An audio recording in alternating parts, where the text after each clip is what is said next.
Hello everyone, welcome to the Code Yourself Academy. Here in this video, we are going to start our new subject for BCA third year students and sixth semester obviously. The name of the subject is Information System, right? और उसका जो first unit है हम उसी को ही start कर रहे हैं, overview of system analysis and design. तो वो सिस्टम का एनालिसिस कैसे करते हैं, डिज़ाइन कैसे करते हैं ना, ये सारी चीज़ें हम इस सब्जेक्ट में पढ़ेंगे। तो सबसे पहले हम यही देख रहे हैं कि सिस्टम का एनालिसिस किस तरीके से किया जाता है, डिज़ाइन कैसे हम करते हैं, तो उसका हम एक छोटा सा ओवरव्यू लेंगे यहाँ पर, राइट। तो स्टार्ट करते हैं। सबसे पहले हमारी डेफिनेशन कि आप लोगों ने पढ़ा होगा SDLC system development life cycle. ये आप लोगों ने पहले पढ़ा होगा, आपका सेकेंड ईयर में आप लोगों ने ये पढ़ा होगा।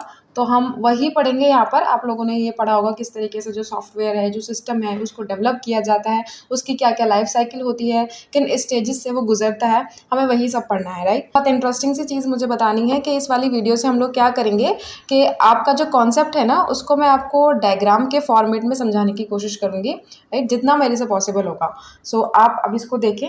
सबसे पहले मैं आपको इसका एक डायग्राम दिखाऊंगी। तो ये आपके पास आपका जो सिस्टम डेवलपमेंट लाइफ साइकिल है उसका डायग्राम है। SDLC का ये आपका डायग्राम, जस्ट राइटिंग SDLC, ये उसका डायग्राम है, क्या क्या फ्लो होता है।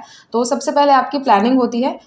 तो प्लानिंग में आप लोग सभी जानते हैं, प्लानिंग में हम लोग क्या करते हैं, ऑब्जेक्टिव्स लिखते हैं, है ना, क्या काम होगा हमारे सिस्टम का, हम क्या करवाना चाहते हैं, ये सारा हमारा प्लानिंग में आता है। उसके बाद हम एनालाइज करेंगे, राइट, कि इस चीज़ को बनाने के लिए हमें क्या क्या चाहिए होगा, हमको क्या क्या रिक्वायरमेंट्स होंगी, क्या क्या चीज़ें हमें लगेंगी, क्या क्या हमें टूल्स चाहिए होंगे, राइट, क्या क्या रिसोर्सेज हम लोगों को चाहिए होंगे। ये सारी चीज़ें हम इस वाले फेज़ में कर रहे होते हैं। देन होता है आपका डिज़ाइनिंग फेज़।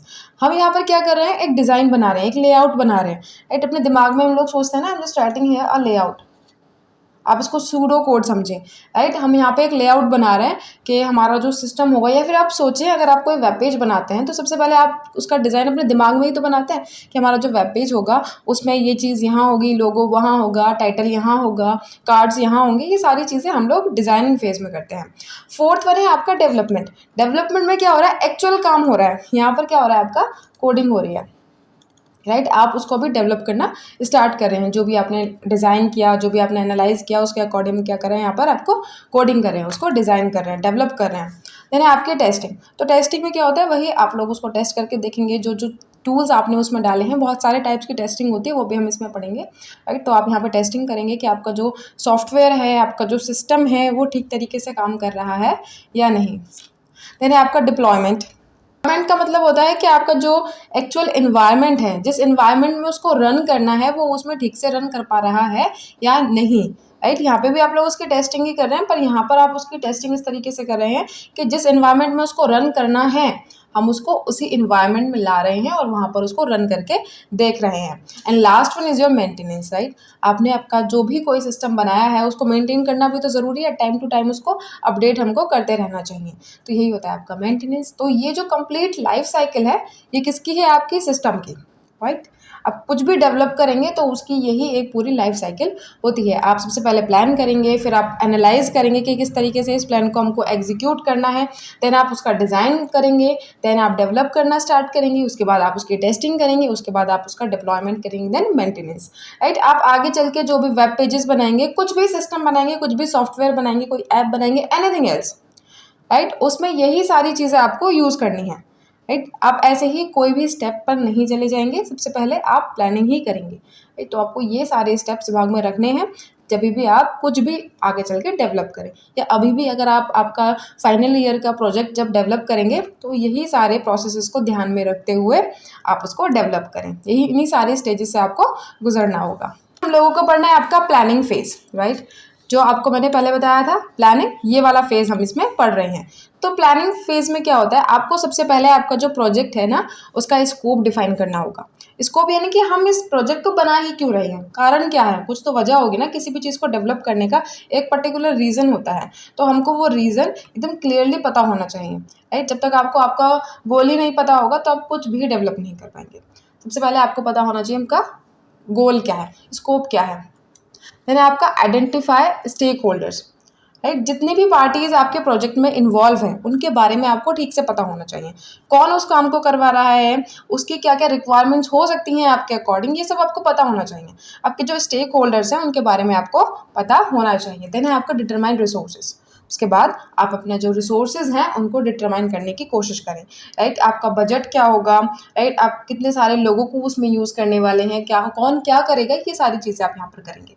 देन आपका कंडक्ट फीजिबिलिटी स्टडी, राइट। आप यहाँ पर क्या करेंगे कि जितना भी आपका जो प्रोजेक्ट है वो फीजिबल है या नहीं, राइट। ऐसा तो नहीं है कि आपका जो स्टेक होल्डर है वो आया कि सर मेरे को ऐसा ऐसा कुछ क्रिएट करवाना है तो आप मुझे क्रिएट करके दे दें, पर आप ऐसा तो नहीं बोलेंगे ना कि हाँ सर बिल्कुल मैं ऐसे बना के दे दूंगा, नहीं, ऐसे नहीं होता, राइट। किसी की डिमांड कितनी हाई है, आप उतना हाई काम नहीं कर सकते ना, और बजट उसका लो है, काम वो हाई करवाना चाह रहा है तो आप वो नहीं कर सकते, है ना। आप उसको बताएंगे कि सर अगर आपका बजट लो है तो हम इतना हाई लेवल का काम नहीं कर सकते, पर हाँ हम थोड़े से कम लेवल का काम करेंगे, पर आपका ये काम हम कर देंगे, राइट। तो आप उसकी स्टडी करेंगे, आप बताएंगे ये हो सकता है, ये नहीं हो सकता। देन आपका परफॉर्म रिस्क असेसमेंट, राइट। उसके अंदर क्या क्या रिस्क हैं, जो भी आप प्रोजेक्ट डेवलप कर रहे हैं उसके अंदर क्या क्या रिस्क हो सकते हैं, वो सब आप यहाँ पर डिटेक्ट करेंगे, मतलब कुछ भी असेसमेंट्स करें उसके अकॉर्डिंग आप उसमें डिफाइन करेंगे। देन आपका एस्टिमेट बजट्स, अब आपने सारी चीज़ें देख ली, रिस्क देख लिए, राइट, फिजिबिलिटी देख ली, आपने टूल्स देख लिए, आपने पर्सनल देख लिए, आपको कितने लोग चाहिएंगे, आपने सब देख लिया। उसके बाद आप उसका एक बजट क्रिएट करेंगे कि इस प्रोजेक्ट को क्रिएट करने में हमें इतना बजट चाहिएगा। अगर आप इतना दे सकते हैं तो इट्स ओके, और अगर नहीं दे सकते तो या तो आप उसकी क्वालिटी से कॉम्प्रोमाइज़ करें या फिर आप यहाँ से चले जाएं, राइट।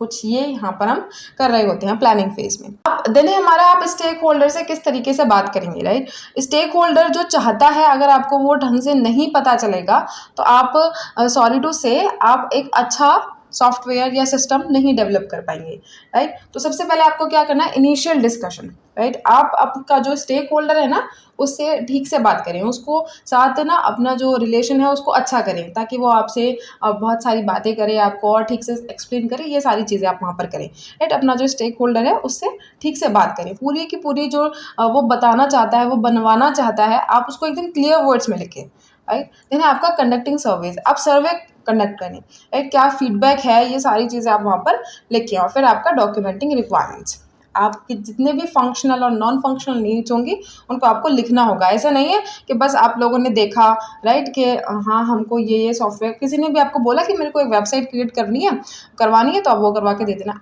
तो आप ऐसे डायरेक्टली थोड़ी ना क्रिएट कर देंगे। आपको उसके लिए सारी की सारी जो नीड्स होंगी आपकी, उनको एक पेपर पे लिखना होगा, तो वही आप यहाँ पर कर रहे हैं। You just have to write functional and non functional need, whatever you need, okay। Now see how to transform your requirements into the design, right. अभी आप लोगों ने आपकी जितनी भी रिक्वायरमेंट्स थी आपने लिख ली हैं, आपने अपने स्टेक होल्डर से पूछ लिया है, आपने जितने भी सर्वेज होते हैं आपने वो सब कर लिए हैं। अभी उसके बाद आपने क्या करना है, आपकी जो रिक्वायरमेंट्स हैं उनको अभी हमको डिज़ाइन में चेंज करना है, राइट। अपना विजुअलाइजेशन यहाँ पे करना स्टार्ट कर रहे हैं। तो सबसे पहले हम बनाएंगे आपका आर्किटेक्चरल डिज़ाइन, राइट, कि आपका जो फ्रेमवर्क है आपका सिस्टम का वो कैसा होगा, राइट, वो करना क्या चाह रहा है, वो सारी चीज़ें हम यहाँ पर कर रहे होंगे। देन होता है आपका यूज़र इंटरफेस डिज़ाइन, जो कि वो डिज़ाइन होता है, वो एक इंटरेक्टिव डिज़ाइन होता है, वो विजुअल्स होते हैं जो कि आपका जो यूज़र है उसको देखने वाला है, राइट। ये आप समझे आर्किटेक्चर डिज़ाइन जो होता है ये आपका बैकएंड की साइड आ जाता है, और ये आपका फ्रंट एंड में आ जाता है जो कि यूज़र से इंटरेक्ट करने वाला है, right. I am just writing it's a front end, right. जैसे कि आप वेबसाइट्स देखते हैं तो वेबसाइट्स के जो सामने आपको दिखता है that's known as a front end, right. तो वो होता है आपका यूज़र इंटरफेस डिज़ाइन। वहीं बहुत सारी चीज़ें ऐसी होती हैं जो कि उस वेबसाइट्स के पीछे चल रही हैं, जिनके बारे में आपको जानना बिल्कुल ज़रूरी नहीं है, वो होता है आपका आर्किटेक्चरल डिज़ाइन। सो यूज़र इंटरफेस डिज़ाइन में आप लोग क्या कर रहे हैं कि जितने भी एलिमेंट्स आपको चाहिएंगे, राइट, आपको वो जो डिज़ाइन है ना आपका जो यूज़र देखने वाला है आपको वो बहुत खूबसूरत बनाना है, अब वो यहाँ पर कर रहे हैं ना, उस डिज़ाइन को क्रिएट कर रहे हैं। देन होता है आपका डेटाबेस डिज़ाइन, वही आपका डेटा को किस तरीके से आपको मैनेज करना है, उसमें आपको कौन कौन से कंपोनेंट चाहिए, क्या क्या कंपोनेंट्स आप रख सकते हैं, क्या क्या नहीं रखना चाहिए, क्या क्या आपके लिए फीजिबल होगा, कौन सा डेटा स्ट्रक्चर आपको यूज़ करना चाहिए, ये सारी चीज़ें आप यहाँ पर करेंगे। इट्स ऑल्सो है ना बैक एंड, है ना, क्योंकि आप डेटाबेस तो कस्टमर को नहीं दिखा रहे होंगे ना, जो यूज़र होगा आप उसको तो नहीं दिखा रहे होंगे ना कि हमने ये डेटा स्ट्रक्चर यूज़ करा है ना। तो आप आई होप सब कुछ समझ रहे होंगे। Yes, development phase iterative cycle. So यहाँ पर हम क्या कर रहे हैं, हम अपने डेवलपिंग फेज में हैं। अभी डिज़ाइनिंग कंप्लीट हो गई आपकी, अभी आप डेवलप कर रहे हैं। तो सबसे पहले हम क्या करेंगे, हमारा जो कोड है उसको लिखेंगे। तो आप अपना कोड अपने अकॉर्डिंग लिखें, जिस भी लैंग्वेज में आप लिखना चाहते हैं, जो भी सूटेबल लैंग्वेज है, राइट। आपकी प्रेफरेंस नहीं होगी उसमें, जो कि सूटेबल होगी वो आप उसमें लिखेंगे बेसिकली। देन है आपका कंडक्ट टेस्टिंग, राइट। आप अपने अकॉर्डिंग अपने एंड से टेस्ट कंडक्ट जरूर करवाएं, है ना। आप अपने एंड से कंडक्ट जरूर करवाएं test. Testing is perform to ensure functionality, right. Then होता है आपका आइटरेट, राइट। आपने जो भी टेस्ट के रिविजन्स किए हैं, जो भी टेस्टिंग करी है, उसके बाद जो रिजल्ट्स आए हैं, राइट, उनको बार बार विजिट करें। जहाँ पर भी लैग कर रहा है काम, वहाँ पे आप उसको दोबारा से रिफाइन करें। देन है आपका डॉक्यूमेंट चेंजेस। जितने भी चेंजेस आपने किए हैं उसको आप डॉक्यूमेंट करें, राइट। आपने आपका कोड लिखा, राइट, उसके अकॉर्डिंग आपने डॉक्यूमेंट्स क्रिएट करेंगे। फिर उसके बाद आपने टेस्टिंग करी, वहाँ पर आपको कुछ गड़बड़ लगा तो आपने उसको चेंज किया, और फिर उसके बाद आपने उस डॉक्यूमेंट में दोबारा से वो चेंजेस को रिफ्लेक्ट करवाया। तो ये होती है आपकी पूरी development phase iterative cycle, right. आप इस तरीके से डायग्राम से पढ़ेंगे ना तो आपको और अच्छे से समझ भी आता है और आप इसको याद भी रख सकते हैं। आप लोग प्लीज़ मुझे इस चीज़ का फीडबैक देना कि ये ज़्यादा बेटर है, या फिर जो पहले हम पढ़ते थे सारा टेक्स्ट होता था उससे ही समझ में ज़्यादा अच्छे से आ रहा है, या फिर इससे ज़्यादा समझ आ रहा है ना, ऐसे विजुअल से ही। तो प्लीज़ मुझे बताना। वैसे मेरे को तो इसी से ज़्यादा अच्छे से समझ में आता है और समझाने में भी मज़ा आ रहा है, राइट। तो अभी आगे बढ़ते हैं। Refining system quality through testing. यहाँ पर क्या हो रहा है, अभी आपका टेस्टिंग कौन कर रहा है, जो टेस्टर है वो टेस्टिंग कर रहा है, ओके। जो डेवलपमेंट फेज में आपने टेस्टिंग करी थी वो आपने अपने एंड से करी थी, है ना। जो डेवलपर है, मतलब कि जो राइटर है बेसिकली, जो यहाँ पर कौन काम करेगा, आपका जो डेवलपर है, वो जो कोड लिख रहा है तो वो भी तो उसको रन करके देखेगा ना कि मेरा कोड जो मैंने लिखा है वो ठीक से चल भी रहा है कि नहीं चल रहा, है ना। वो भी तो चला के देखेगा। तो ये डेवलपर कर रहा है, ओके। और ये जो टेस्टिंग है ये टेस्टर कर रहा है ना, वही पूरे सिस्टम की टेस्टिंग कर रहा है। डेवलपर में क्या होता है कि अलग अलग डेवलपर्स होते हैं, एक फ्रंट एंड के लिए अलग होगा, बैक एंड के लिए अलग होगा, डेटाबेस के लिए अलग होगा, तो वो अलग अलग होंगे डेवलपर्स। बट टेस्टिंग में क्या हो रहा है कि आपका जितना भी सिस्टम है, जो आपने कंप्लीट सिस्टम क्रिएट किया है, वो एक ही जगह पर उसके अभी हम यहाँ पर। तो सबसे पहला है हमारा यूनिट टेस्टिंग। ये सारी जो कॉन्सेप्ट्स हैं ये आप लोगों ने पहले भी पढ़े होंगे, आप जस्ट इनको रिवाइज कर रहे हैं, ओके। सबसे पहले होता है हमारा यूनिट टेस्टिंग। तो यहाँ पर हम क्या करते हैं कि जो आपकी जो टेस्टिंग है उसको इंडिविजुअली कर रहे हैं, पर्टिकुलर यूनिट्स की हम यहाँ पे टेस्टिंग कर रहे होते हैं। जितने भी आप लोगों ने अपने कोड में ब्लॉक बनाए होंगे, हर उस ब्लॉक की अलग अलग यहाँ पे टेस्टिंग करेंगे। देन होता है हमारा इंटीग्रेशन टेस्टिंग। यहाँ पर हम क्या कर रहे हैं कि आपका जो काम है ना, आपके जितने भी कोड के ब्लॉक्स हैं उनको हम एक साथ इंटीग्रेट करके टेस्ट करके देख रहे हैं, है ना। तो इंटीग्रेशन टेस्टिंग में क्या होता है कि आपका जो पूरा सिस्टम है वो एक साथ ठीक से काम कर पा रहा है या नहीं। इंडिविजुअली हमने यूनिट टेस्टिंग में देख लिया कि वो कर रहा है, पर लेकिन जब हम उसको पूरे को कंबाइन कर रहे हैं तब वो ठीक से कर पा रहा है या नहीं, ये हम इंटीग्रेशन टेस्टिंग में चेक करते हैं। देन होता है हमारा यूजर एक्सेप्टेंस टेस्टिंग। जैसे कि यहाँ पे थंब बता ही रहा है, यूजर के अकॉर्डिंग हम यहाँ पर टेस्टिंग करते हैं कि जो भी रिक्वायरमेंट्स हैं वो फुलफिल हुई या नहीं, तो यूजर चाहता था वो हम कर पाए या नहीं, और अगर कर पाए हैं तो किस हद तक कर पाए हैं, अरे ये भी हमको पता होना चाहिए। तो that's a complete situation which we are going through while the testing. यानी हमारा डिप्लॉयमेंट फेज ऑफ SDLC, आपकी टेस्टिंग जो है वो कंप्लीट हो गई। उसके बाद डिप्लॉय टू प्रोडक्शन, अभी आप उसको लाइव इन्वायरमेंट में लाना स्टार्ट कर सकते हैं। आपकी टेस्टिंग कंप्लीट हो गई, अभी आप उसको आपने सुना होगा कि 1-2 सैंपल्स ही अभी रिलीज हुए हैं जिस फॉर टेस्टिंग, तो वो अभी आप यहाँ पे करना स्टार्ट करें, लाइव इन्वायरमेंट में उसको ला रहे हैं, टेस्ट कर रहे हैं। उसके बाद ट्रेन द यूजर, जो उसको यूज़ करने वाले हैं उनको ट्रेनिंग दें ताकि वो उसे ठीक से यूज़ कर पाए। माइग्रेट डेटा को ट्रांसफर करें, राइट, पुराने सिस्टम में से, यानी कि जो एग्जिस्टिंग डेटा है, राइट, उसको नए सिस्टम में ट्रांसफ़र करना है, तो वो सब आप काम करें। फंक्शनैलिटी को इंश्योर करें, जितने भी कंपोनेंट्स हैं वो सारे ठीक से काम कर रहे हैं या नहीं, ये सारी चीज़ें आपको वेरीफाई करनी है। और उसके बाद आपकी जो डिप्लॉयमेंट स्ट्रैटेजी है उसको आप एग्जीक्यूट करें। Implement a plan to minimise disruptions, right, आपकी जो डिस्ट्रप्शंस हैं वो ना आए, ये सारी चीज़ें आप करें, ओके। देन होता है हमारा मेंटेनेंस फेज साइकिल। सो मेंटेनेंस में हम क्या करते हैं, जितने भी बग्स आ रहे होते हैं, जो भी आपके जो यूजर्स होते हैं वो आपको लिखते हैं ना कि ये बग्स आ रहे हैं, तो उन सबको आप देखें, उनको फिक्स करें। बग्स बेसिकली एरर्स होते हैं, राइट, बग्स आपके एरर्स होते हैं। इम्प्लीमेंट एनहेंसमेंट, राइट, आप क्या क्या कर सकते हैं, राइट, क्या क्या फीचर्स को आप ऐड कर सकते हैं ताकि आपकी जो फंक्शनैलिटी है वो इम्प्रूव हो, वो आपको पता होना चाहिए।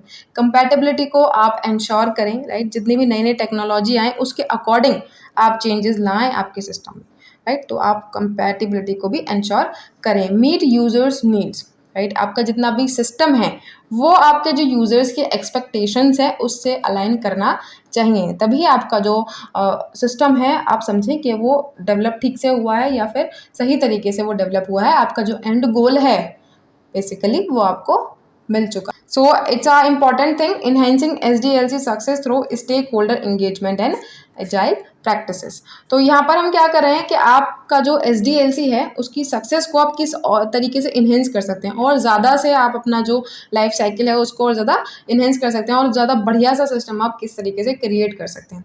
स्टेक होल्डर्स का आप इन्वॉल्वमेंट रखें, जो भी उसको क्रिएट करवा रहे हैं उनसे आप ठीक से बातचीत रखें, राइट। उनके जितने भी रिक्वायरमेंट्स हैं उनको आप क्लियरली सुने, समझें और लिखें और उसके अकॉर्डिंग ही आप अपना जो सिस्टम है उसको डेवलप करें। डॉक्यूमेंटेशन करें प्रॉपरली, राइट। ऐसा ना हो कि कुछ भी चीज़ आप गलत लिख रहे हो, राइट। आपने कुछ सुना, आपने स्टेक होल्डर से बात करी तो आपको वो तुरंत ही डॉक्यूमेंट करनी चाहिए। फ्यूचर रेफरेंस के लिए वो अच्छा होता है, अगर आपको फ्यूचर में दिखाना पड़े कि आपने ऐसा ऐसा बोला था और आपके साइन भी हैं तो हमने वही तो क्रिएट किया है, कुछ गलत तो क्रिएट नहीं किया, तो आपको प्रॉपर डॉक्यूमेंटेशन रखनी चाहिए, राइट। एजाइल मैथडोलॉजीज़, जितनी भी ऐसी प्रैक्टिसेस हैं, राइट, जो कि आप फ्लेक्सिबल हों, आप उनको यूज़ करें ज़्यादातर, क्योंकि फ्लेक्सिबल चीज़ें जो होती हैं ना वो आपका जो सिस्टम है उसको और ज़्यादा इन्हेंस कर देती हैं। फ्लेक्सिबल यानी कि जो टाइम के साथ चेंज होती रहें, राइट, जिनमें ऐसे हार्ड टेक्नोलॉजीज़ को आप यूज़ ना करें जो कि एक बार डिसाइड हो गया तो फिर वही रहने वाला है, ऐसा ना रहे, राइट। आप थोड़ा सा फ्लेक्सिबल जो टेक्नोलॉजीज़ हैं आप उनको यूज़ करें। क्वालिटी का अश्योरेंस रखें, राइट। आपने जो भी कुछ क्रिएट किया है ना वो आपने एकदम बेहतरीन तरीके से क्रिएट किया है, वो क्वालिटी उसकी होनी चाहिए एकदम बेहतरीन, जिसको बोलते हैं। Training and support, right. आप पूरी जो है ट्रेनिंग दें, पूरा जो है सपोर्ट रखें, आपका सिस्टम का जो अडॉप्शन है उसके लिए जितनी भी सपोर्ट चाहिए, जो भी ट्रेनिंग चाहिए वो सब आप लोग ठीक से करें, तब आपका जो सिस्टम है वो एक बहुत बढ़िया तरीके से क्रिएट होगा। Okay, now let's see some models. SDLC models हम यहाँ पर देखेंगे। सबसे पहले आपका होता है वाटरफॉल मॉडल।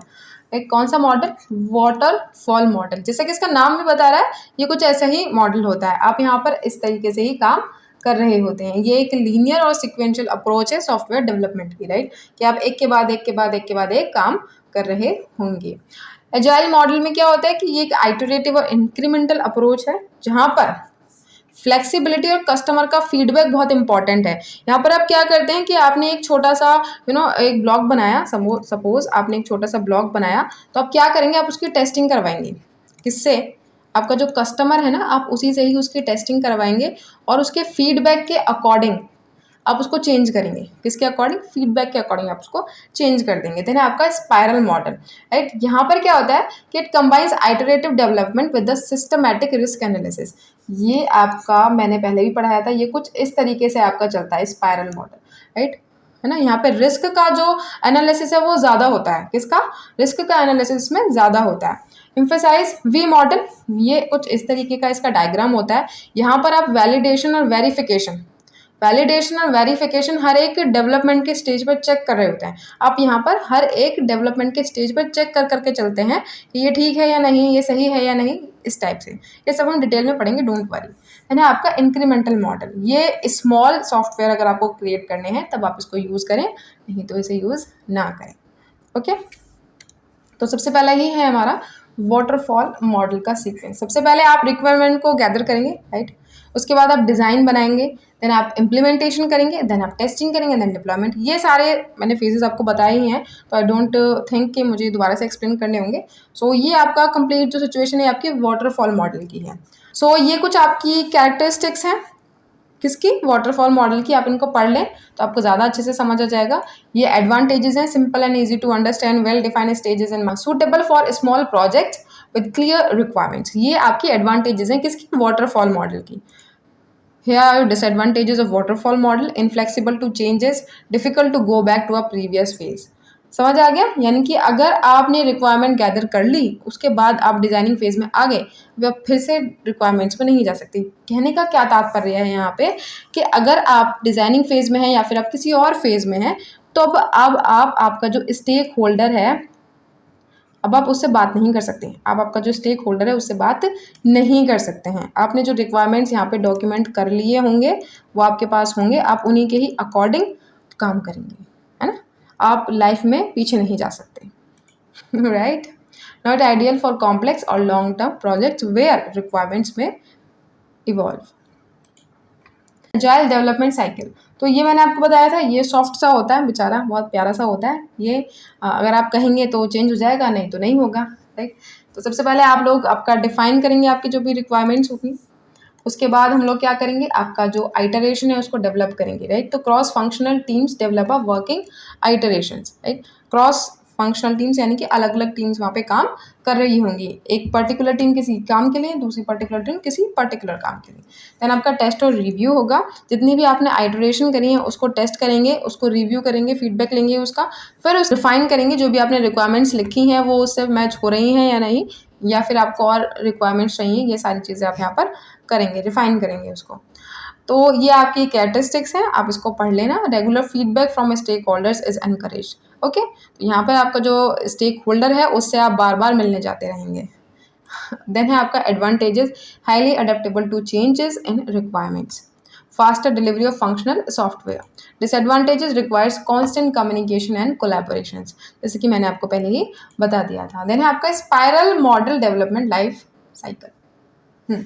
सी डिफाइन ऑब्जेक्टिव, सबसे पहले आपने आपका रिक्वायरमेंट्स लिया, सब कुछ डिफाइन कर दिया, क्या क्या रिस्क हो सकते हैं, है ना। ये रिस्क प्रोन ज़्यादा होता है, ये रिस्क को ज़्यादा एनालाइज करता है, रिस्क एनालिसिस में बहुत ज़्यादा होती है। तो यहाँ पे आप आइडेंटिफाई करेंगे आपके रिस्क को, उसके बाद आप करेंगे डेवलपमेंट इंक्रीमेंट, है ना। आप आपका जो प्रोडक्ट है उसको इंक्रीमेंटली डेवलप करेंगे। इवेलुएट इंक्रीमेंट, जो भी आपने इंक्रीमेंट किया है उसको आप चेक करेंगे, है ना, इवेलुएट करेंगे, उसकी टेस्टिंग करेंगे, उसको रिव्यू करेंगे एंड प्लान नेक्स्ट आइटरेशन। और फिर इसके बाद आपने एक अलग दूसरी वाली साइकिल को क्रिएट करेंगे, है ना। स्पाइरल मॉडल में बेसिकली यही होता है कि आपका कुछ इस तरीके से होता है।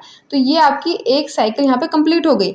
अभी जैसे ये ऊपर जा रहा है तो ये अपनी दूसरी आइटरेशन में जा रहा है, फिर ये ऊपर जाएगा तो अपनी तीसरी आइटरेशन में जाएगा, समथिंग। ये इसकी कैरेक्टरिस्टिक्स है, आप इसको पढ़ लेना।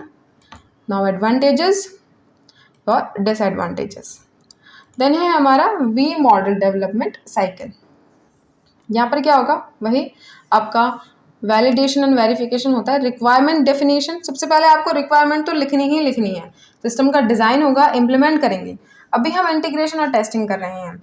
सो test individual components and their integration, उसके बाद ensure the system meet the specified requirements, ये वैलिडेशन होगा। वेरीफाई करेंगे आप सबसे पहले उसको कि ठीक से काम कर रहा है या नहीं, ये सारी चीज़ें, फिर उसके बाद आप उसको वैलिडेट करेंगे ये हमारी जो रिक्वायरमेंट्स है उनसे मैच हुआ या नहीं हुआ। That's a complete concept of your V model. Here are your characteristics, this phase, इसमें जितने भी फेजेस होते हैं वो रिक्वायरमेंट्स होती है, सिस्टम डिज़ाइन होता है, आर्किटेक्चर डिज़ाइन होता है, मॉड्यूल का डिज़ाइन होता है, implementation and testing. Testing is plan and parallel with development, है ना। तो जैसा कि मैंने आपको बताया था कि ये एक वी मॉडल टाइप होता है, तो यहाँ पर आपकी वेरिफिकेशन हो रही होती है, यहाँ पे आपकी वैलिडेशन चल रही होती है ना। डेवलपमेंट के साथ ही आप क्या कर रहे होते हैं, आपकी जो टेस्टिंग है उसको कर रहे होते हैं। एडवांटेजेस आपकी early detection of defects through validation and verification, clear and structured approach, inflexible to changes similar to the waterfall model, not suitable for projects with unclear requirements. Fine. Now your incremental model, initial release, basic functionality, enhanced feature, improved performance, complete software. तो incremental model क्या करता है आप लोगों का, कि आपका requirement लिया, सब काम कर लिए उसने एक पर्टिकुलर रिलीज बनाएगा, वो भी पहला वर्जन बनेगा, राइट। तो उसको वो रिलीज कर देगा, है ना। उसके पास कुछ बेसिक सी फंक्शनैलिटीज़ होंगी, वो उसको आगे जाके रिलीज कर देगा। फिर वो दूसरा मॉडल निकालेगा, राइट। उसके अंदर और ज़्यादा इन्हेंस फीचर्स होंगे, राइट, इम्प्रूव परफॉर्मेंस हो जाएगी उससे, राइट। फिर उसके बाद वो अगला वर्जन निकाल, इसी तरह वो इंक्रीमेंट में वर्जन्स निकालता रहेगा। और एक टाइम ऐसा आएगा वर्जन्स निकालते निकालते कि आपका जो कंप्लीट सॉफ्टवेयर है वो आपको मिल जाएगा। यहाँ पे क्या कर रहे हैं, हम छोटे छोटे टुकड़ों में अपने काम को बांट रहे हैं और फिर उसको कंप्लीट कर रहे हैं। कैरेक्टरिस्टिक्स क्या क्या है, development is done in small manageable segments, जो कि मैंने आपको बताया था। और एडवांटेजेस आप इसकी देख लें, और ये आपके डिसएडवांटेजेस। अभी हम लोगों को पढ़ना है रिक्वायरमेंट डिटर्मिनेशन, राइट। आपकी जो रिक्वायरमेंट है, राइट, आपके सिस्टम में जितनी भी रिक्वायरमेंट्स हैं उसको किस तरीके से डिटरमाइन किया जाए। आपका जो स्टेक होल्डर है वो आपसे चाहता क्या है, बेसिकली वो उससे कैसे उगलवाया जाए, है ना। वो जो भी सोच के आया है, जो भी समझ के आया है, जो भी उसको बनवाना है, वो असल में उसको क्या बनवाना है वो उससे हम निकाल सकें। सबसे पहले आपका होगा गैदरिंग रिक्वायरमेंट्स, राइट। आप क्या करें, आपके जितने भी रिक्वायरमेंट्स हैं उनको गैदर करें। ओके, कि किसी भी तरीके से आप गैदर करें, अपने स्टेक होल्डर से बात करें, सर्वे करें, डॉक्यूमेंट एनालिसिस करें, जो भी कुछ आप कर सकते हैं आप करें, है ना। किसी पर्टिकुलर प्रोजेक्ट पे अगर आपको काम करना है तो उसके रिलेटेड आपके पास सारी जानकारी होनी चाहिए। ये रिक्वायरमेंट फेज होता है। यहाँ पर आप जितनी बात कर सकते हैं आप करें, जितने सर्वे आप कर सकते हैं आप करें, राइट। आप जितने भी डॉक्यूमेंट्स पढ़ सकते हैं, पीडीएफ्स पढ़ सकते हैं, जितना भी डेटा आप पढ़ सकते हैं आप पढ़ें, एनालाइज करें, राइट, और उसको डॉक्यूमेंट करें।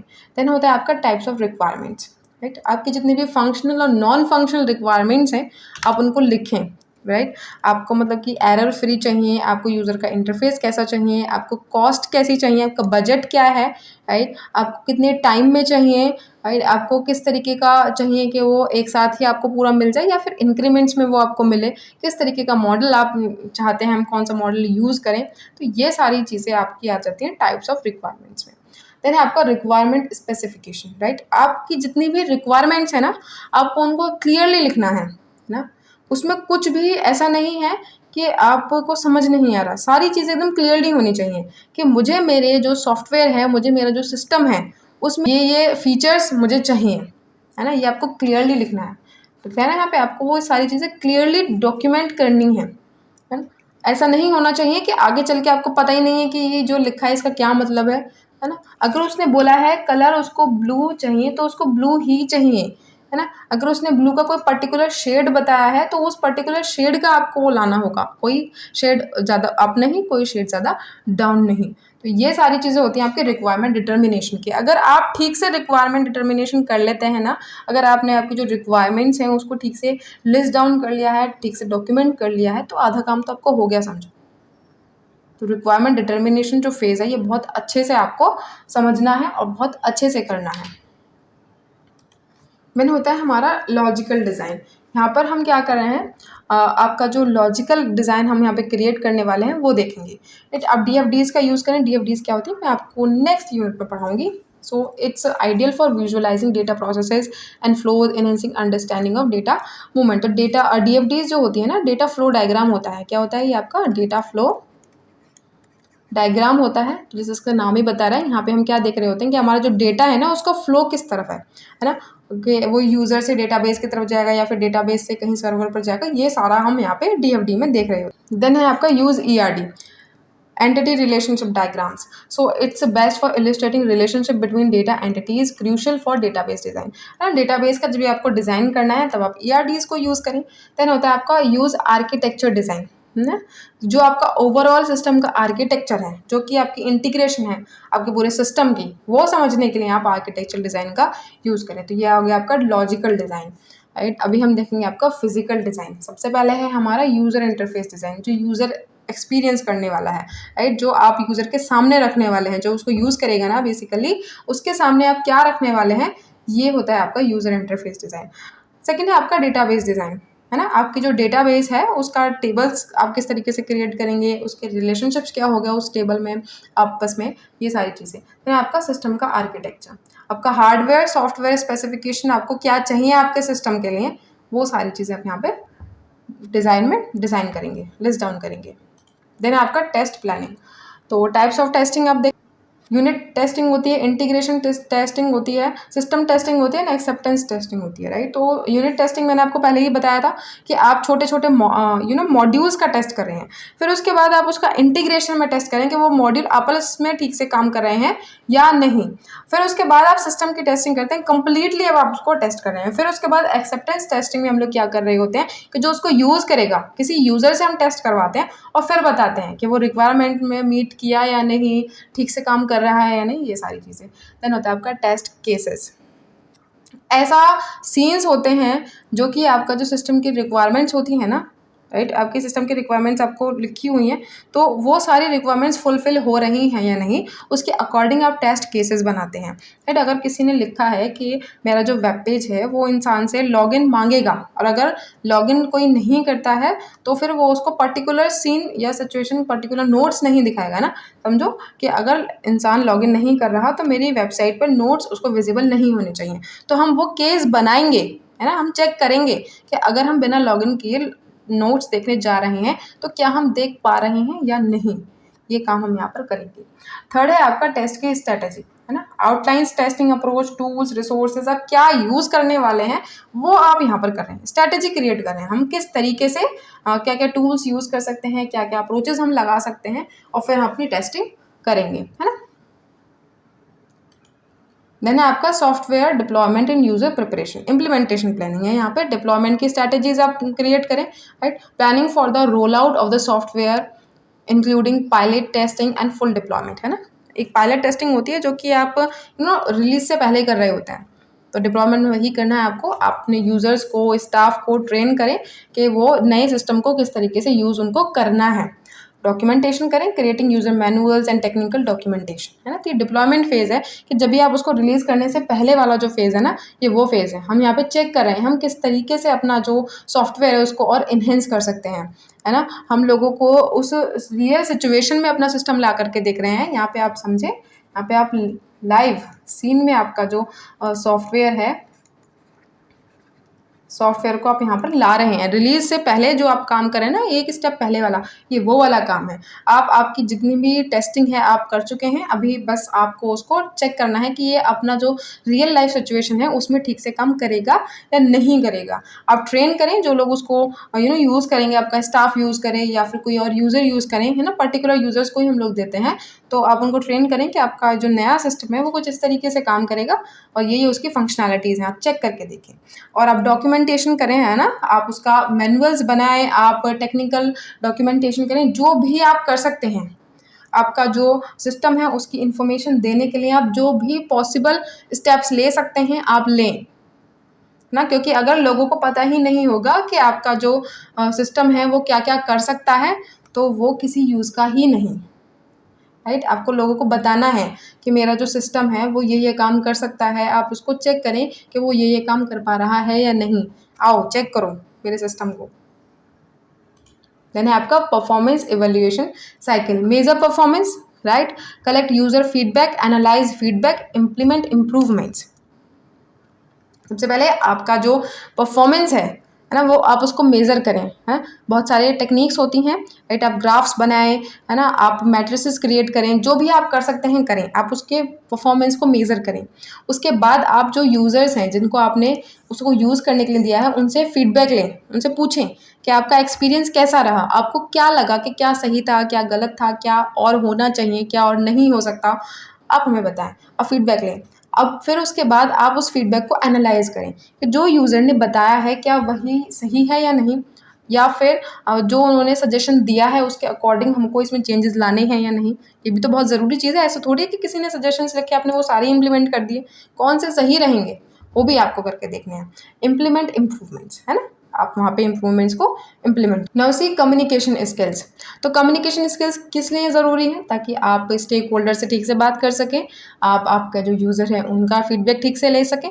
तो सबसे पहले है आपका इंटरव्यूइंग टेक्निक्स, आपको इंटरव्यू की टेक्निक्स पता होनी चाहिए, किस किस तरीके से आप इंटरव्यू ले सकते हैं, किस किस तरीके से आप स्टेक होल्डर से पूछ सकते हैं, ये सारा काम यहाँ पर होगा। प्रेजेंटेशन स्किल्स ना, किस तरीके से आप अपनी इन्फॉर्मेशन को डिलीवर कर पा रहे हैं, वो भी आपको ठीक से आना चाहिए। आपको बस दूसरे की इन्फॉर्मेशन लेनी नहीं आनी चाहिए, आपको अपनी भी इन्फॉर्मेशन देनी आनी चाहिए। ग्रुप डायनामिक्स, है ना, जब भी आप लोग एक कोलैबोरेशन में, एक टीम की तरह जब आप काम कर रहे हैं तो आप ठीक से काम कर पा रहे हैं या नहीं, ये भी आपको आना चाहिए, क्योंकि ये भी बहुत इंपॉर्टेंट चीज़ है। Now next is your risk and feasibility analysis in project. Okay, so high risk highly feasible project. See, यहाँ पर हम क्या कर रहे हैं, रिस्क और फिजिबिलिटी का एनालिसिस कर रहे हैं आपके प्रोजेक्ट्स में। अगर आपका जो रिस्क है वो भी ज़्यादा है और आपका जो प्रोजेक्ट है वो भी फिजिबल ज़्यादा है, हाईली फिजिबल प्रोजेक्ट है, तो उसमें हमको क्या करना है, इनोवेटिव है पर रिस्की वेंचर्स है विद स्ट्रॉन्ग फिजिबिलिटी, है ना। यहाँ पर क्या हो रहा है कि आपका जो सिस्टम है वो उसमें रिस्क ज़्यादा है ना, पर लेकिन उसमें जो फिजिबिलिटी है वो भी बहुत ज़्यादा है ना। तो ये कुछ इस टाइप का आपका सिचुएशन हो जाता है। देन है आपका high risk low feasibility project, ambitious yet unlikely to succeed due to risk, है ना, है बढ़िया प्रोजेक्ट, है ना, पर लेकिन उसमें रिस्क ज़्यादा है, हो सकता है कि वो सक्सेस ना कर पाए, हो सकता है वो कर जाए ना। ये यहाँ पे होता है आपका प्रोजेक्ट में, ये आप एनालाइज कर रहे हैं आपके प्रोजेक्ट को, ध्यान से समझें इसको। Low risk low feasibility project simple है पर लेकिन इम्प्रैक्टिकल है, क्योंकि उसमें फिजिबिलिटी ही कम है, रिस्क तो कम है ही, साथ साथ उसकी फिजिबिलिटी भी कमी है, तो हो सकता है कि ये जो है बन ही ना पाए, इम्प्रैक्टिकल हो। Low risk and high feasible project, यहाँ पर क्या हो रहा है, सेफ है, प्रैक्टिकल है और पूरी चांसेस हैं कि वो सक्सेस होगा, है ना। तो ये आपको पता करना आना चाहिए कि आपका जो प्रोजेक्ट है, आप जो क्रिएट कर रहे हैं, वो किस कैटेगरी में फॉल करता है। High risk highly feasible project, है ना, मतलब कि वहाँ पर रिस्क भी ज़्यादा है और आप उसको बना भी सकते हैं। यही हाई रिस्क और लो फिजिबल। अब हाई रिस्क लो फिजिबिलिटी मतलब कि आप उसको बना सकते हैं, पर लेकिन हो सकता है कि वो रिस्क की वजह से सक्सीड ना कर पाए। आप उसको बना सकते हैं, प्रैक्टिकल है वो। लो रिस्क लो फिजिबिलिटी का मतलब है कि वो प्रैक्टिकल ही नहीं है, आप उसको क्रिएट ही नहीं कर सकते। सिंपल है, सुनाई दे रहा है कि हाँ भाई आसान सी चीज़ें बन जाएगी, पर लेकिन वो बन ही नहीं सकती। ऐसा कुछ हो सकता है ना कि जो कि सुनने में तो बहुत लग रहा है कि हाँ बहुत आसान सा है, पर लेकिन आप उसको बना ही नहीं सकते, इम्प्रैक्टिकल है वो। देन है आपका low risk and highly feasible, यहाँ पे आपका रिस्क कम है, सेफ है ना, कुछ दिक्कत वाली नहीं बात है, और आप उसको बना भी सकते हैं। तो ये आपका बेस्ट केस होता है, बेस्ट सिचुएशन होती है किसी भी प्रोजेक्ट की। ग्रुप बेस्ड अप्रोच, है ना, JAD workshops facilitating stakeholders collaborations for requirements. यहाँ पे क्या हो रहा है कि आप एक ग्रुप में बैठे हैं, जितने भी स्टेक होल्डर्स हैं आपने उनको बुलाया है, जो भी टीम आप यूज़ करने वाले हैं आपने उनको भी बुलाया है। अभी आप आराम से बैठ के बातचीत कर रहे हैं, गुफ्तगू कर रहे हैं और ये निकालने की कोशिश कर रहे हैं कि हमें क्रिएट क्या करना है। देन आपका ग्रुप स्ट्रेंथ, है ना, बहुत सारे अलग अलग टाइप्स के लोग हमको ला करके एक टीम में रखने हैं। ऐसा नहीं है कि एक जो है कोडर की ही टीम बना दी, एक टेस्टर की ही टीम बना दी, ऐसा कुछ नहीं होना चाहिए। फ्रंट एंड वाला अलग होना चाहिए एक ही टीम में, फ्रंट एंड अलग, बैक एंड अलग, है ना, डेटाबेस का एनालाइज करने वाला अलग, है ना, एनालिसिस करने वाला अलग, फीडबैक को रखने वाला अलग, डॉक्यूमेंटेशन करने वाला अलग, जो कि अपने अपने फील्ड में पारंगत हैं, आप उनको रखें अपनी टीम में। ऐसा नहीं है कि एक ही कि ये मेरा दोस्त है मैं इसको रखूंगी, ये मेरा दोस्त है मैं इसको भी रखूंगी, ऐसा मुझे नहीं करना है। मुझे ये करना है कि ये अपनी फील्ड में बेस्ट है, मुझे इसको रखना है ना, ये अपनी फील्ड में बेस्ट है तो मुझे इसको अपनी टीम में रखना है। ये कुछ ऐसी सिचुएशन है। अभी आपको कोड का रिव्यू कैसे करना है, डिज़ाइन, स्ट्रक्चर, ये सारी चीज़ें हम यहाँ पे करेंगे। Which review process should be used for design and code evolution. Walkthroughs का क्या मतलब होता है? It's a informal review to identify issues early, promoting quick feedback and collaborations. एक तो यहाँ पर क्या है कि आपने ऐसे ही किसी को भी दे दिया, है ना, यूज़र को दे दिया, और वो आपको इनफॉर्मली बता रहे हैं कि मुझे तो ये चीज़ बेकार लगी, मुझे तो ये चीज़ इसकी बहुत गंदी लगी, या फिर ये चीज़ मुझे इसकी अच्छी लगी। तो ये एक इनफॉर्मल टाइप का रिव्यू है। देन आ जाते हैं आपका फॉर्मल रिव्यू। तो ये आपका एक स्ट्रक्चर्ड इवेल्युएशन होता है ना, कि आपका जो रिक्वायरमेंट है वो उस पर खड़ा उतरा है या नहीं, या आप स्ट्रक्चर्ड वे में कर रहे हैं, है ना। आप क्या करेंगे, एक पूरी लिस्ट बनाएंगे रिक्वायरमेंट्स की और फिर उनको टिक मार्क करेंगे कि हाँ ये हुआ, ये नहीं हुआ, ये सारी चीज़ें आप कर रहे हैं फॉर्मल रिव्यूज़ में। वॉक थ्रूज में क्या होता है कि बस लोगों ने इसे चला के देखा और उन्होंने अपने अकॉर्डिंग उन लोगों ने वहाँ पे अपना जो है रिव्यू डाल दिया, राइट। ये आपकी स्ट्रैटेजीज हो गई रिव्यू करने की। Now see which prototyping method should be used. Prototyping, rapid prototyping या फिर आइटरेटिव प्रोटोटाइपिंग। रैपिड का मतलब होता है, राइट, कि आप लोग यहाँ पे क्या कर रहे हैं कि आपने एक साथ ही सब कुछ क्रिएट कर दिया और फिर आपने उसका एक साथ ही फीडबैक भी ले लिया। It allows for quick user feedback facilitating fast adjustments, right. और वहीं आइटरेटिव प्रोटोटाइपिंग जो होती है उसमें आप कॉन्टिन्यूसली चीज़ों, सो आइटरेटिव में क्या होता है, इसका जैसा कि नाम ही बता रहा है, आप इसको स्टेप बाय स्टेप करते हैं। कैसे करते हैं आप इसको? स्टेप बाय स्टेप करते हैं कि आपने एक काम किया तो यूज़र को बताया और फिर यूज़र अपना फीडबैक देगा। आपने क्या किया, सबसे पहले आपने मॉड्यूल 1 क्रिएट किया, उसके बाद आप लोगों ने यूज़र को उसको दिया, यूज़र ने अपना फीडबैक भी आपको पास कर दिया, फिर उसके बाद इस फीडबैक से आपने क्या करा, इम्प्रूवमेंट किया। क्या किया हम लोगों ने यहाँ पर, अपना इम्प्रूवमेंट किया।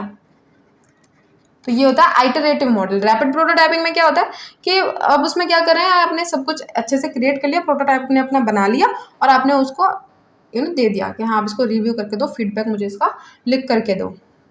हाँ, डेटाबेस डिजाइन हायरार्की। तो सबसे पहले आपका schema design, it's defining database structure including tables and relationships, है ना। आप लोग क्या कर रहे हैं, आप क्या क्या टेबल्स आप यूज करने वाले हैं, क्या रिलेशनशिप होगा, क्या स्ट्रक्चर होगा, है ना, क्या क्या स्कीमा है उसका, ये आप कर रहे हैं। बेसिकली स्कीमा का कंप्लीट मतलब यही होता है कि ब्लूप्रिंट है वो आपके डेटाबेस का, राइट। कितने कॉलम्स होंगे, कितनी रोज होंगी, कितनी टेबल्स होंगे, क्या क्या चीज़ें होंगी, क्या क्या चीज़ें नहीं होंगी, ये सारी नॉर्मलाइजेशन का मतलब होता है यहाँ पे क्या करना है कि आप लोगों ने अपना स्कीमा क्रिएट कर लिया, उसके बाद आप नॉर्मलाइजेशन पे आए। आपका जो रिडंडेंसी है यानी कि बार बार किसी सेम डेटा का आना, उसको रिड्यूस करने के लिए और उसकी इंटीग्रिटी को हाई करने के लिए, इंप्रूव करने के लिए, राइट। रिपीटेटेड डेटा आपको नहीं लाना बेसिकली, तो हम नॉर्मलाइजेशन। अगर आपको याद हो तो ये सारी चीज़ें आप लोगों ने पढ़ी हैं और मैंने ही पढ़ाई हैं आपको। अगर आपको ये सारी चीज़ें डिटेल में पढ़नी है तो डेटाबेस वाला जो वीडियोज़ हैं आपके, आप उनको रेफर कर सकते हैं। नाउ नेक्स्ट है आपका software quality matrix analysis. Complex but reliable software, ये वही है आपका। ये आपको किस तरीके से आपका जो सॉफ्टवेयर है उसकी क्वालिटी को एनालाइज करना है। कॉम्प्लेक्स है पर रिलायबल सॉफ्टवेयर है ना। मतलब कि सॉफ्टवेयर आपका जो है वो कॉम्प्लेक्स तो है, मतलब कि समझने में थोड़ा दिक्कत तो आपको कर रहा है, पर लेकिन उसके डिफेक्ट्स कम होंगे, है ना। उसकी रिलायबिलिटी ज़्यादा है, आपको उसको समझने में दिक्कत हो सकती है, पर लेकिन अगर आपको वो समझ आ गया ना तो फिर वो बेस्ट है ना, आपको उसमें दिक्कतें कम हो। देन आपका high maintenance defect prone software, उसके मेंटेनेंस भी ज़्यादा है और उसमें डिफेक्ट भी ज़्यादा होंगे, सिंपल नहीं है ना, उसकी मेंटेनेंस ज़्यादा है, तो आपको उसको ज़्यादा मेंटेन करके रखना होगा और उसके अंदर डिफेक्ट्स भी ज़्यादा हो सकते हैं, है ना, एरर्स भी उसमें ज़्यादा आ सकते हैं। सिंपल है पर डिफेक्ट प्रोन है ना, आप उसको ईजिली क्रिएट तो कर सकते हैं पर लेकिन उसके अंदर बहुत सारे डिफेक्ट्स आ सकते हैं, है ना। सिंपल एंड रिलायबल सॉफ्टवेयर, कि वो सॉफ्टवेयर जो है वो आपको सिंपल भी है और उसमें डिफेक्ट्स भी कम आएंगे, रिलायबल भी है। तो ये सारा होता है आपका सॉफ्टवेयर का मैट्रिक्स एनालिसिस, है कि आपका जो है सॉफ्टवेयर किस कैटेगरी में फॉल करता है, ये आपको पता होना चाहिए। तो सिंपल हो सकता है वो, राइट, वो कॉम्प्लेक्स हो सकता है, उसमें हाई मेंटेनेंस हो सकता है, राइट, या फिर वो डिफेक्ट प्रोन हो सकता है, या फिर वो रिलायबल हो सकता है। ये सारी उसकी कैटेगरीज हैं। Now see types of applications, ये आपको पता ही है, वेब एप्लीकेशन वही आपका ब्राउजर्स वगैरह, डेस्कटॉप एप्लीकेशन जो कि आपके कंप्यूटर पे पीसीज पे आप उनको यूज़ कर सकते हैं, वो आपकी डेस्कटॉप एप्लीकेशंस होती हैं। मोबाइल एप्लीकेशन जो कि आप अपने मोबाइल फ़ोन्स पर यूज़ कर सकते हैं, एक्सेस कर सकते हैं। तो आई होप आपको टाइप्स ऑफ एप्लीकेशंस पता हो, या आपको अगर एग्जाम में पूछा जाए तो आप प्लीज़ इनको ठीक से बताना, अपनी नाक मत कटवाना। Now see software evolution and acquisition funnel, तो यह accessing the core features and capabilities of the software, evaluating how user friendly and accessible the software is, है ना। आप इवेल्युएट कर रहे हैं आपके सॉफ्टवेयर को, जो भी आपने क्रिएट करा है ना, आपने जो रायता फैलाया है, आप उसको चेक कर रहे हैं कि वो ठीक से फैला है कि नहीं फैला। Now see analysing the financial implications and value for money, ना पैसा। Now see choosing the most suitable vendor for procurement, है ना, कौन सही रहेगा इसको बेचने के लिए। Now see finalising terms and condition with the selected vendor, as simple as that, है ना। तो आपने यहाँ पे क्या किया, सॉफ्टवेयर और कैपेबिलिटीज़ लिखी अपने सॉफ्टवेयर की, कितना यूज़र फ्रेंडली है आपका सॉफ्टवेयर, कितना बेहतरीन है, कितना अच्छा है स्वभाव से, वो आपने यहाँ पे चेक किया। उसके बाद आपने उसकी मनी वैल्यू देखी कि हमने इस पर इतनी मेहनत करी है तो हम इतना तो पैसा लेंगे ही लेंगे, राइट। नाउ सी आपने कौन सा वेंडर जो है उसके लिए सही है, हमने उसको, ऐसा तो नहीं है कि आपने कुछ भी, आपने जो सिस्टम है वो बनाया एजुकेशन के लिए, आप उसको बेच रही हैं किसी रेस्टोरेंट वाले इंसान को, तो वो तो सही नहीं है ना, वो फिर तो आपको उसका पैसा वो मिलेगा ही नहीं जो कि आपने सेट किया होगा। तो आपको ये पता होना चाहिए कौन सा वेंडर सही है, सूटेबल है। नाउ सी उसके बाद आपने आपका जो वेंडर है वो सिलेक्ट कर लिया, अभी आप अपनी टर्म्स एंड कंडीशंस लिखें कि क्या क्या टर्म्स होंगी, क्या क्या कंडीशंस होंगी, वो सारी चीज़ें आप इस फेज़ में कर रहे हैं। तो आई होप आपने बहुत सारी नई नई चीज़ें यहाँ पर सीखी, है ना। इस वाले पूरे चैप्टर को पढ़ के आपको ये समझ आया होगा कि आप अगर किसी भी सिस्टम पे, किसी भी प्रोजेक्ट पे काम कर रहे हैं तो आपको क्या क्या फेजेस से गुजरना होगा, क्या क्या फेजेस ज़रूरी हैं, क्या क्या फेजेस लेने चाहिए, राइट। तो इन सारी चीज़ों का ना मतलब ये नहीं होता कि आपने बस पेपर में लिखा और आपका बस हो गया काम, नहीं बच्चे, आपको ये पढ़ना है, आपको ये समझना है, रियल लाइफ में इम्प्लीमेंट करके देखना है।